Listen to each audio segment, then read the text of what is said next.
What we have here is, this is the final part of a series. It's a three-part series. There's Thinking Revolution, there's Speaking Revolution, and then this will be the final one, Writing Revolution.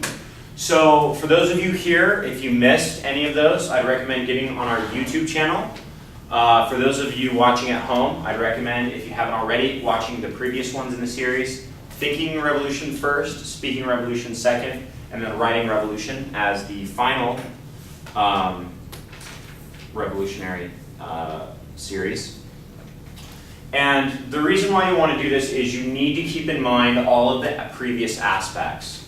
When you're thinking about revolution, you need to keep, or writing revolution, you need to keep your thoughts clear. Not just for yourself, but for the people you're going to be sharing them with. You need to construct your arguments in a logical fashion. All of this, again, covered in Thinking Revolution. You need to think about what you're trying to accomplish. This, again, right out of Speaking Revolution. You need to avoid complex terminology, or you need to explain that terminology so people can follow you, just like Speaking Revolution. If you're writing against someone, an essay or a writing that is against someone is known as a polemic. If you're writing a polemic, you need to use the rhetorical style of Speaking Revolution.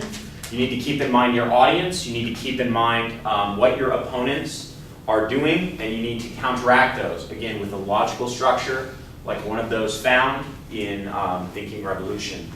When you're writing, you need to keep in mind aspects of the rhetorical. You need to keep in mind the logos, the logical aspect of your argument, the rational and evidential aspect of your argument.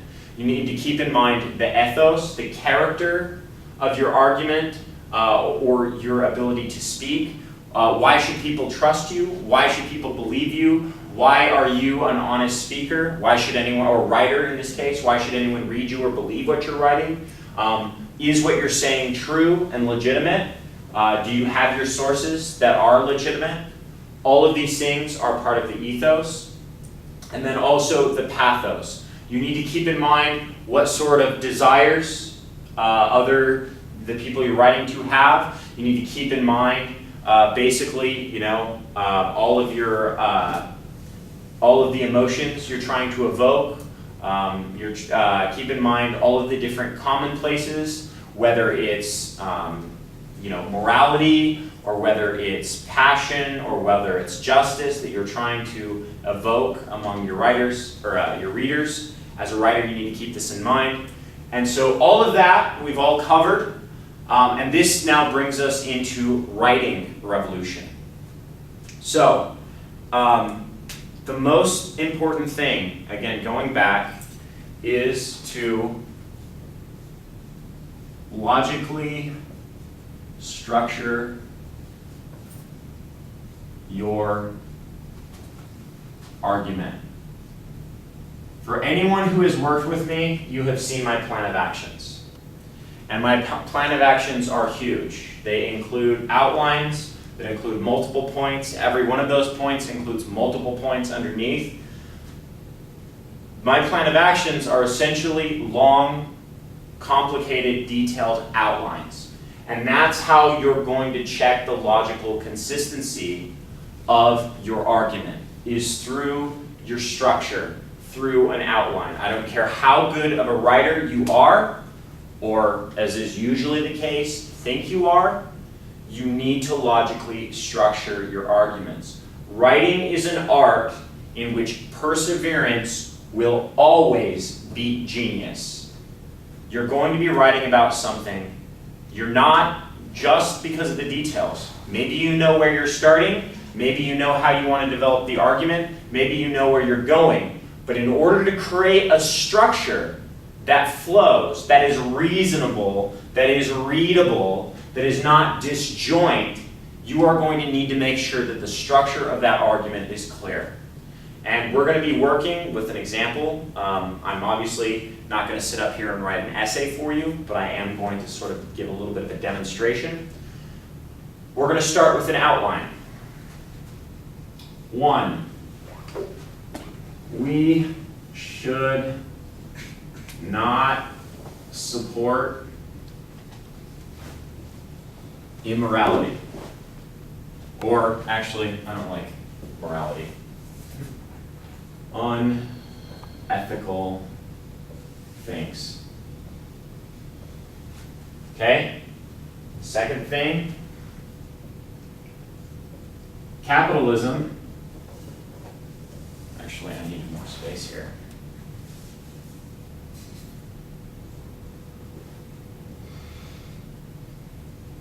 Is unethical. 3, we should not support capitalism. Okay. This is a basic syllogistic argument. This is an argument form that we covered in Thinking Revolution. We have 2 premises, and we have a conclusion, and they're very strongly linked. And you can tell how strongly linked are by the fact that half of the sentence is cut off this, and half of the sentence is cut off this, and the new sentence is just the combination of A plus B equals C. Obviously, there's more philosophically rigorous ways to talk about that logic, but this is how I'm going to talk about it as just a tool for activists to use. When you start writing a paper, when you start writing an article or an essay or a polemic, if you start off with more than this, you probably need to rethink what you're trying to say.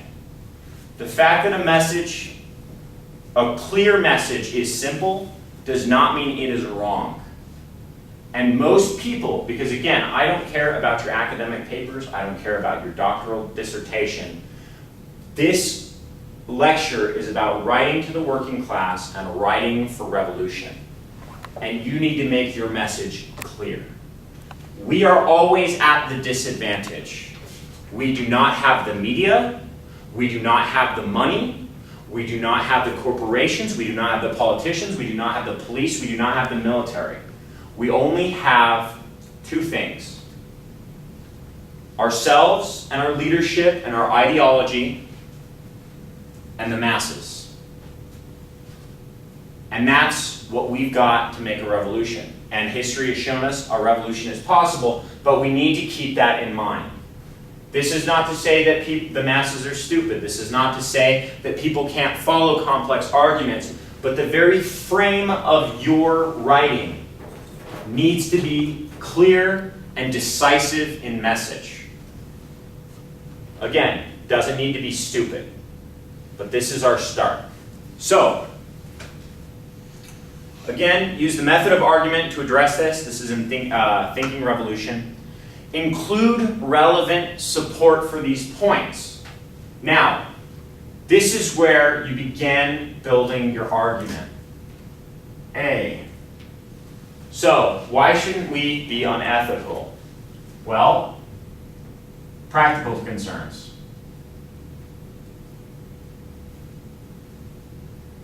If people are unethical, then usually things end up pretty bad for all of us. If anyone can murder just because they're pissed off, that means anyone can murder you. Now again, don't get hooked up on the argument I'm making as a demonstration. I'm just using that as an example. But notice practical concerns, right? This is something people can grasp. Not that they can't grasp other things, but this is pretty obvious. Second, and this kind of goes to our analytic point, people's desires and future. People don't want to live in a crappy society where someone can screw you over for no good reason. Well, that seems like a pretty, right? Most working class people don't like being screwed over by their boss, by their job, by the government. That's support. File it right there. We should not support unethical things. We could add on to practical, right? We could add like a bunch of things. We could add, when you're unethical, usually it comes back to bite you in the ass, right? You tyrannize, or engage in tyranny all over the Muslim world from, let's say, I don't know, the democratically elected leader of Iran, and you topple them and institute the Shah of Iran, and you do all this unethical, shady stuff in the Middle East, then maybe somebody flies a couple airplanes into your buildings. right? There's all sorts of ways we can nest these, right? Practical concerns, bless you. What kind of practical concerns, right? What sort of self-interested concerns, right? You'll notice blowback is a completely different practical concern from I don't want to live in a society where anyone can jack me. All of these can be support. You can add them, you can nest them, you can make your argument more complicated. So the next thing, though, is we also need to address probable criticisms. So capitalism is unethical. A. Let's use an easy example. Capitalism exploits workers. Now again, this can be a handout, this can be a flyer, this can be a book. We could write an entire book about all of the reasons, practical reasons, we should be ethical. And in fact, you'll notice we could create an entirely new argument nested in this one premise. And in fact, more complicated works, you're going to do that. Right? Again, just using this as a structure. Capitalism exploits, probably spell this more clearly, workers. Okay, I'm writing for people. What are people going to say? Is this self-evident that capitalism exploits workers? It's not, which again is part of the problem, which is why revolutionary struggle is just that, a struggle. So I can list all sorts of evidence. I can list all sorts of sweatshops. I can, or you know what, I'll do that right now. We can talk about sweatshops. We can talk about imperialism, whatever.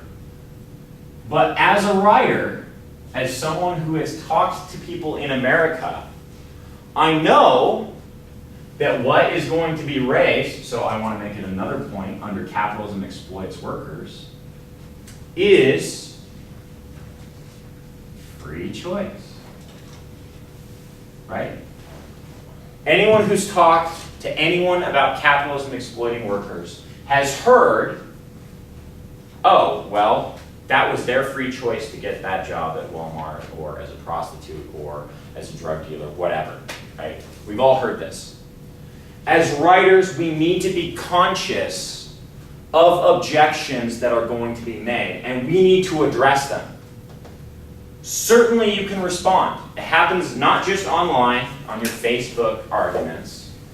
It happens in entire books.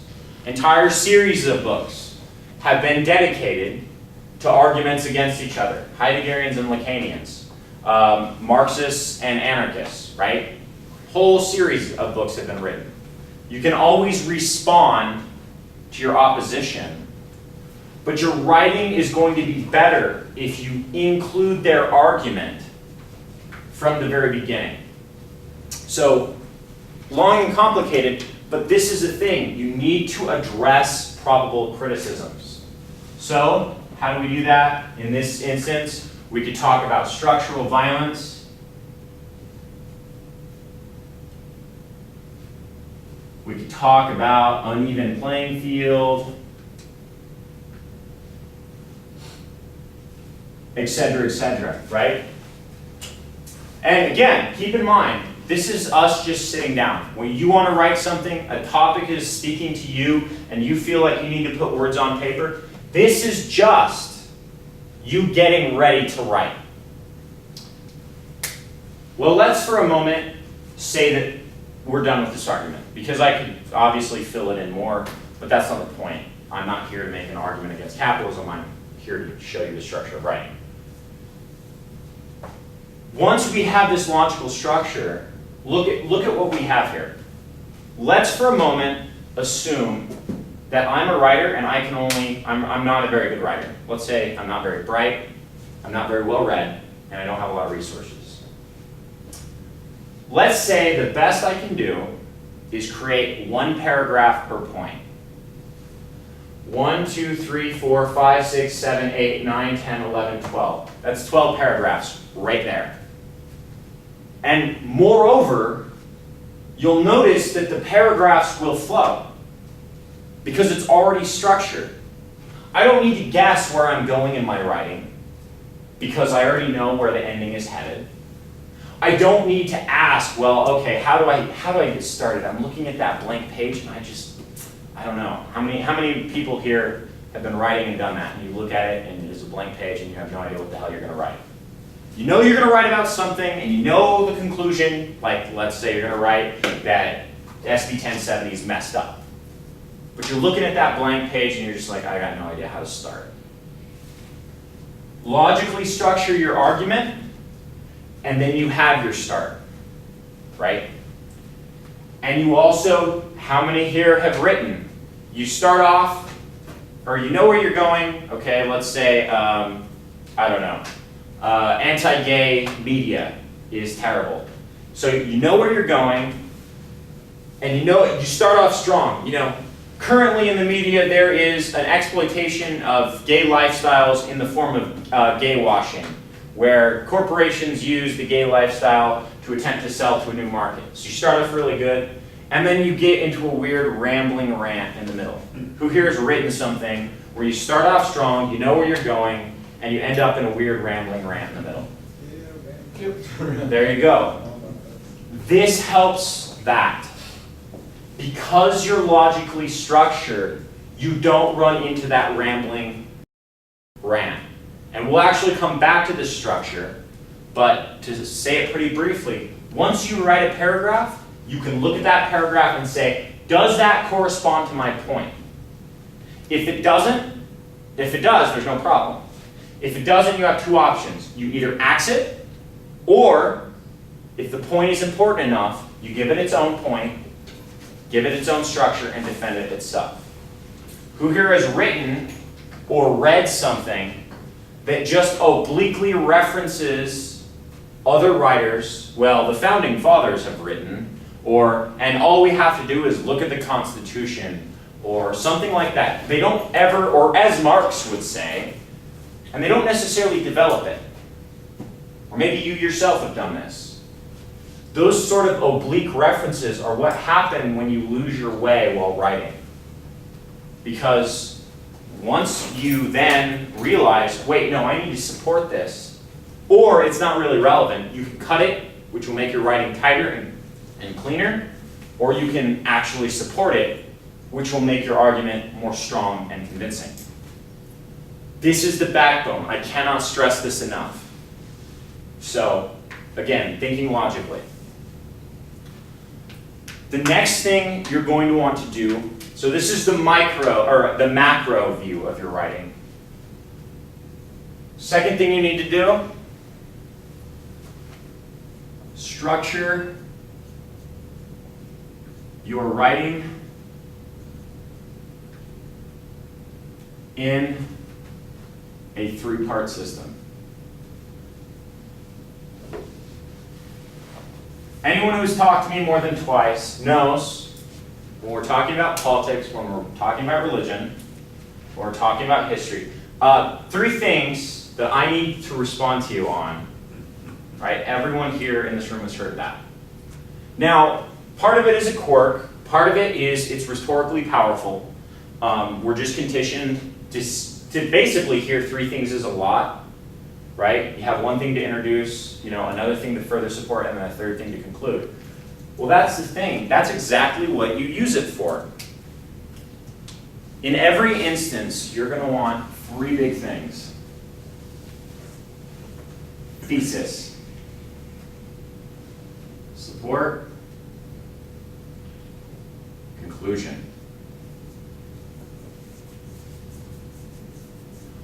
There's a lot of truth to the middle school writing teacher who says, tell them what you're going to say it, and then say what you said. If that's the basic level you can understand that, go ahead and do that. But I'm telling you, that's going to be really boring for your reading. It's going to be really repetitive.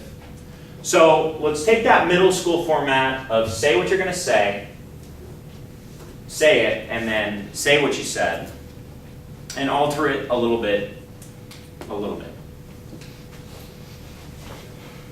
A lot of this is going to, again, be structured on the thinking revolution. What is your thesis? It's going to be your answer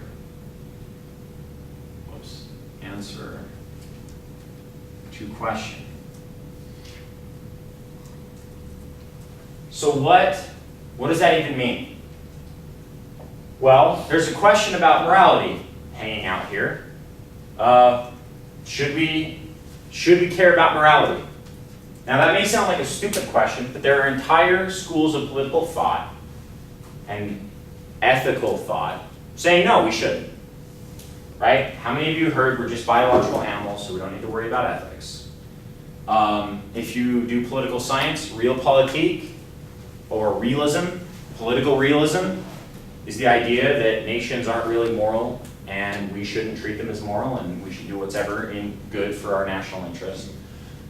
So the answer here is, should we be moral or should we be ethical? Our thesis is the answer, yes, we should. We should not support unethical things. It's a negative formulation, but it's sufficient enough. Now, if I were writing this would be even fine for my thesis. We should not support unethical things. Now, to support it, what we should do is we should sort of show what we mean with that. So in this point, now we need to think, okay, well, what do I need to do to show and support this? Well, let's break down our thesis. We shouldn't support unethical things. Now you'll notice, just in this process of analyzing it, something's missing here. I've shown the unethical things, right? Like I've shown why we don't want to live in a crappy world, where people can do whatever they want, or we'll have massive blowback. What I haven't shown, so I've shown we shouldn't do that, but I haven't really explained what ethical things are, right? So now, just through the process, make you B, make you C, before I talk about why we shouldn't be unethical, I should talk about the reasons are what ethical behavior is. Now, this can be as simple as we shouldn't be dicks to people, or it can be as robust as a complex analysis of consequentialist, deontological, and erratatic ethics. But the point is, we've got to give our reader enough to understand the basic framework of our discussion. I could leave unethical vague. I could leave ethics vague.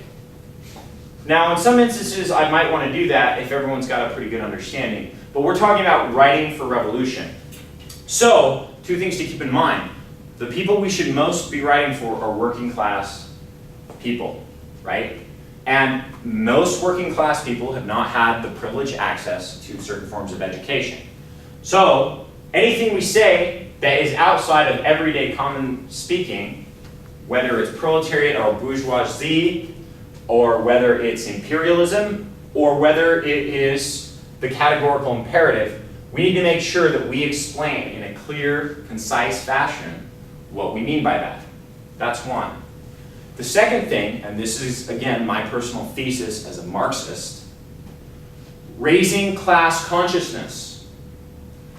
Working class people are not simply passive receptacles for our enlightened knowledge, but rather our job is to engage in education and training that raises not just the ability of the working class to agree with us, but the working class to think about and decide on issues.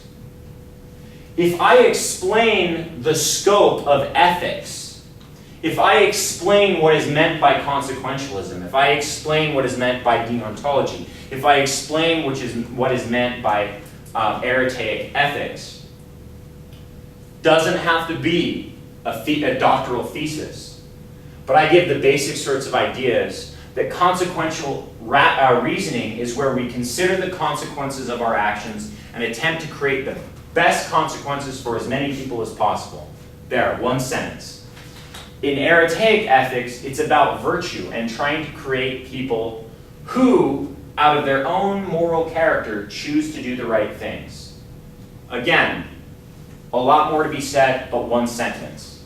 deontological, where we recognize the rationality, the ability of every human being to think and make choices, and we respect that ability to think and make choices, and apply the rules equally to everyone, right? Did you even notice that when I said rational, what did I immediately do? I explained what I meant by rational, right? Presumably, it gets said all the time, right? It gets said all the time. That's not, you're being irrational. But how frequently, especially in complex arguments, is rationality explained? And all it takes is 2 sentences. Think and make, or, like 5 words. Think and make decisions. That sort of explanation is going to allow people, your reader, to join the wider conversation. How many of you have read a writer that brings in examples or concepts that aren't necessarily directly related to the issue at hand, but they explore them in an interesting way, although often superficially, so that you learn about, the pottery of Britain, or a concept of art from Germany, right? And it's not core, but they take, a few sentences to explain it, right? Aren't those people usually more interesting to read? And yet, all we've done, again, just in our writing style, is made sure to explain what it is we're trying to say and not use jargon, right? Not use technical terms. And when we do use them, to explain them in clear, everyday working class terms. So, there's our support. Now, the conclusion, support, explain, and build. Right, and I've kind of covered how to build off of this, right? Building new arguments inside if it's necessary, et cetera, et cetera.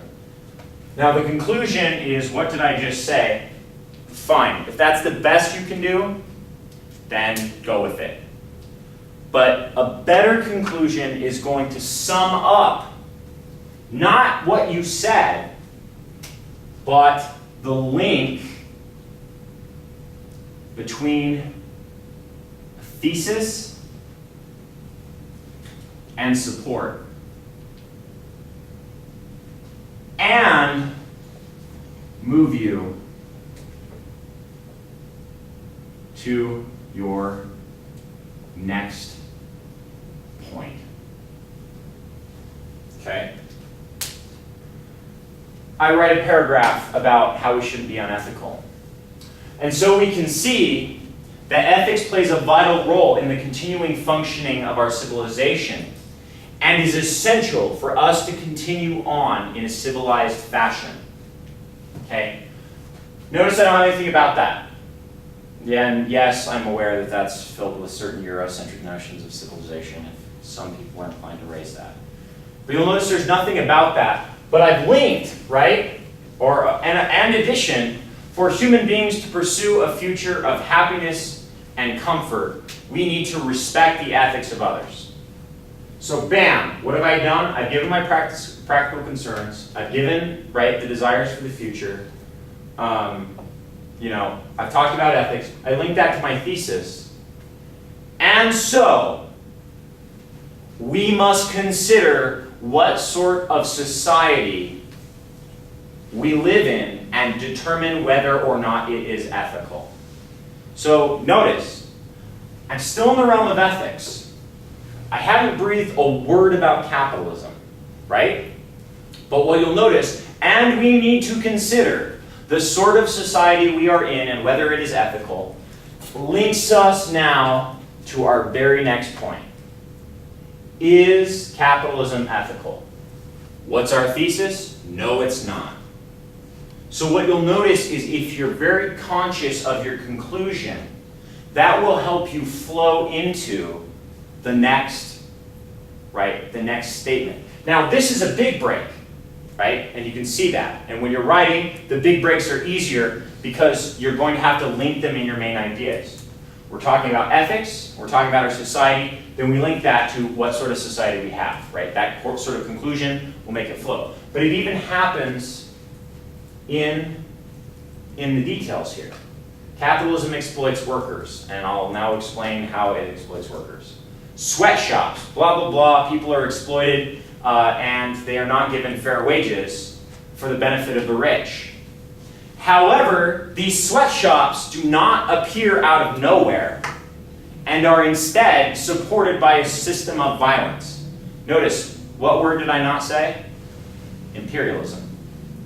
But you'll notice by linking the conditions of the sweatshops to my very next point, what have I done? I've created a natural link. It's going to allow my words and work to flow more easily and more clearly. Good conclusions are the basis in a micro scale. So we got our macro scale. That's going to make it easier to read, easier to understand. But in a micro scale, the conclusions are what are going to link your reader to your next paragraph and help build that momentum and strength of your argument. How many of you have written or read a work, probably if you've taken an English 1010 class, of someone who cannot write a good conclusion, or they write the conclusion where they just sum up what they just said, and then the next paragraph is just there, just sitting there. Not really related. I mean, it's related in that they told you they were going to say it previously in the thesis, right, at the start of the paper, or the start of the essay, or the start of the book. But then you go to this chapter, or you go to this paragraph, or you go to this section, and it's just standing there, and there's no link between the beginning section and the next section. How many of you have read that? Should have voted. Yeah, and it's disjoint, right? How many of you have looked at it and been like, I really need a way to connect these, but I just don't know how to do it? Or maybe you didn't even go that far, you're just like, this doesn't flow very well, and I don't know why. That's the reason why. The conclusion. Now, I'm not going to overemphasize this. This is not the most important point. All of these points are important. This is what you're fighting for. Your thesis is why your paragraph matters, or your page matters, or your section matters. The support is how you actually defend it. So that's absolutely vital. But in a stylistic sense, the conclusion, how it flows, is what is going to engage your reader. And if you think that the working class, which I do, by the way, and the workers of the world are worth enough that you will organize, you will struggle, you will fight, you will bleed, and you will die for them, then the least you can do is not bore them with shitty writing. So, where do we go from there? Here's our macro, here's our micro. Then we need to deal with individual techniques.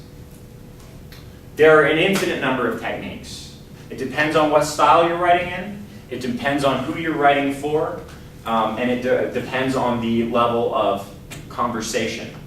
But these are the big things that if you keep in mind, you will clean up your writing more than you'll ever imagine. And it will suddenly go from being unreadable garbage that you post to your LiveJournal or Blogspot to powerful essays that people are interested in reading and sharing. So, some of these are repeats. Use, or they're not necessarily repeats. They're just like, I've glossed over them. Use simple terms.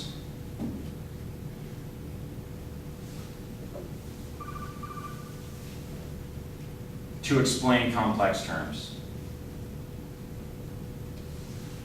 I can't stress this enough.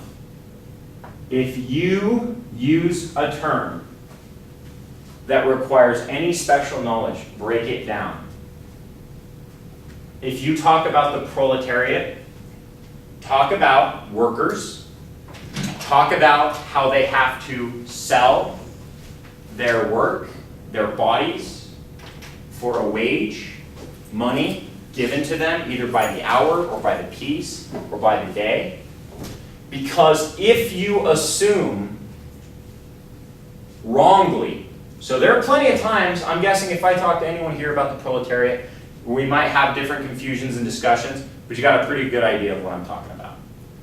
But if you are writing for an audience you don't know, and you assume they know what the proletariat is, and they don't, they'll be lost. That'll be a key component that is missing, and either A, they'll have to just use inference to guess at what the term means, which may or may not work out, or B, they just won't know what it means, and it will be this lacuna, right, this hole in the conversation and the writing that they don't have anything for. How many of you read the Communist Manifesto for the first time and were like, what the hell is a bourgeoisie? This doesn't mean you're stupid, and this also doesn't mean Marx is a bad writer. There was a time when people knew what the bourgeoisie were, right? It was a common everyday term. There was a time when the proletarians or the plebeians were a very common term. If you're going to use those terms, again, you've got to explain the complex with the simple.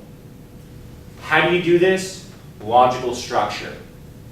If I am going to talk about capitalism, good thing to think of, make an argument for it. Make a structure for it. What is the proletarian? The proletarian is a worker that sells their labor because they don't own the means of production. They're a worker because they actually do work and don't live off, and here's my support, right? They don't live off landed titles like an aristocratic lord. They don't own their own factory that they force other people to work at. They actually have to go out and work. They have to sell their labor. They don't work for themselves. They have to sell their labor. That means they have to spend their time going and working for other people for money because they don't own the means of their own production. They don't own a factory. They don't own a farm. They don't own a loom. They don't own, a workshop. And so they have to work for somebody else to make food and rent and clothing. So what you'll notice is I've taken all the terms of the proletarian, made them into sections, right? Logical sections that are different but related, and then use those to explain what a proletarian is. Anytime you have a complex term, break it down into its components and explain each one of those components. And show examples that differentiate them. A worker is somebody who has to go out and work and toil, not like a banker who just collects interest, not like a landlord who owns landed estates that servants work for, right? Suddenly, people start understanding. Or you can use extensive examples. The person working at your grocery store, the oil refinery worker out in the Gulf of Mexico, the woman working the sewing machine in Thailand, right? Again, each one of these builds support and makes it more clear. So, again, cannot stress this enough. Complex terms from simple terms.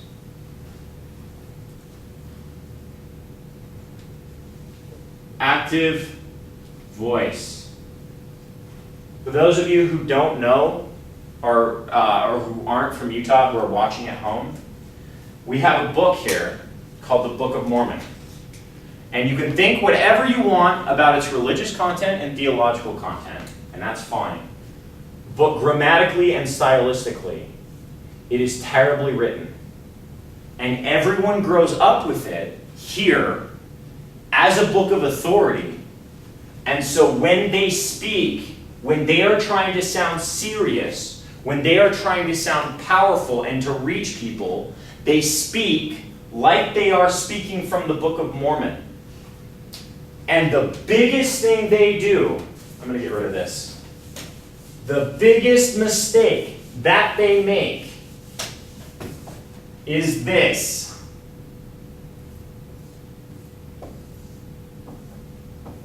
No is. No is. Even speaking, it's confusing. You don't notice it, but it's there. It makes it difficult to follow arguments. Capitalism is a system of rapacious exploitation. It's a long, complicated sentence that is filled with grandiosity and pomposity. Capitalism exploits in a rapacious and systemic fashion. The is does nothing. It adds nothing. You need to find another word.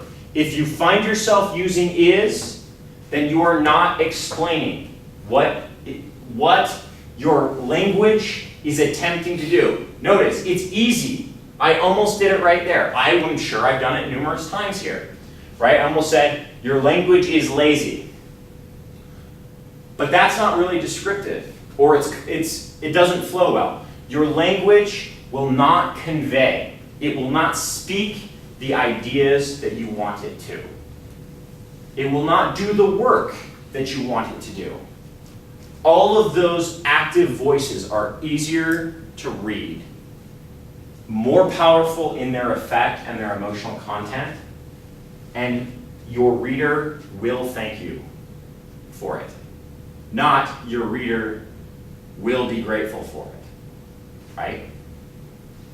Just notice that. Your reader will thank you for it.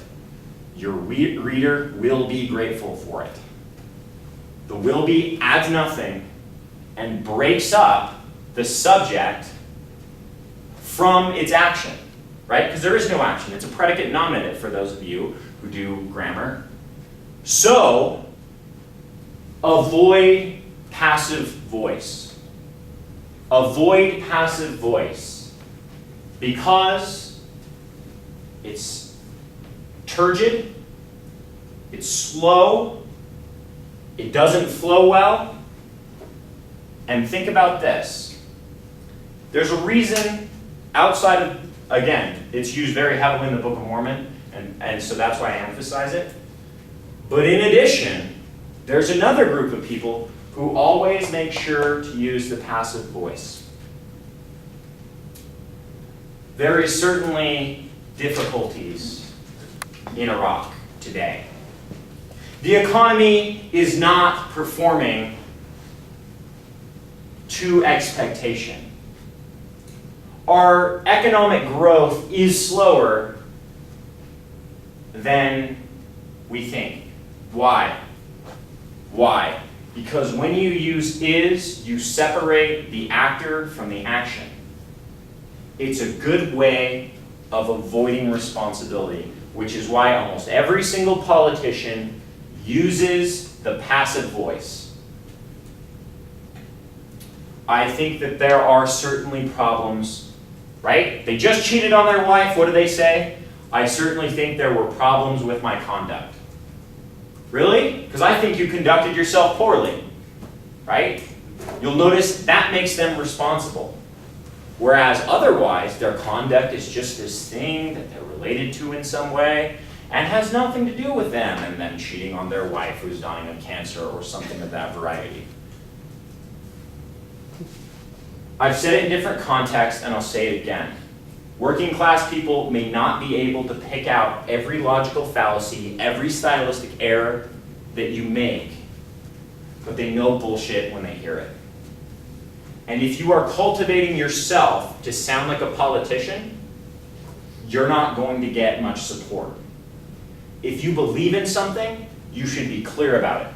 If you think something is true, then you should actively take hold of that, stand by it, and defend it.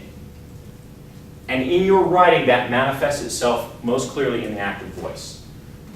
After you write something, go Control F and type in is. There are certain statements, you have to use the word is. Or it's easier to use is than come up with a convoluted explanation. The ball is red. But even like things that you might think, Osama bin Laden is dead. Well, that's an interesting thing. How did Osama bin Laden get to that state? Iraq is in civil war. Really? Because it seems like the US plunged Iraq into a civil war. when you use the passive voice, people do not want to read it. Unless you use it very carefully in very specified situations. And even then, you should probably change it. So again, use your active voice. And then the final thing, which may sound a little contradictory, use the simplest structure possible.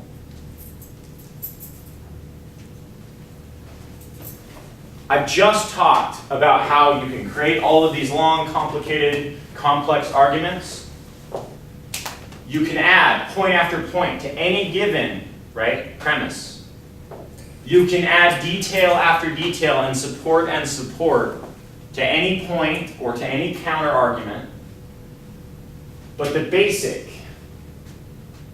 A, B, format,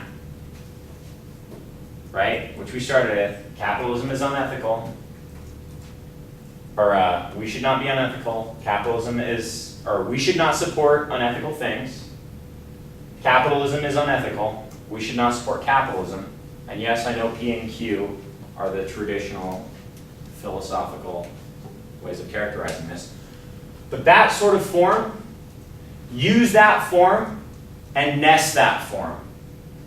Rather than having something, now again, we live in a complicated world. There are often times where you can't use that simple form, or it doesn't lend itself easily. Make the effort to create your writing in that form, if at all possible. It's better to have 3 arguments like this supporting a single point than it is to have 8 independently standing pieces of evidence that are not connected. This very form creates a connection. It will make it easier for your writing to flow. It'll be more powerful and persuasive for your reader. And it will help clarify the structure so you can begin, again, just like under the thinking revolution, to break down your writing into logical sections, logical arguments, discrete, quantifiable sections. This is one argument. What's simpler, one argument or 5 points that may or may not be related? The argument. So, if you keep these things in mind, I think that you will have a good basis that if you think clearly about revolution and you can speak clearly about revolution and use that in your writing to speak to your readers, that you will find it very easy and very effective to write revolution. So, thank you.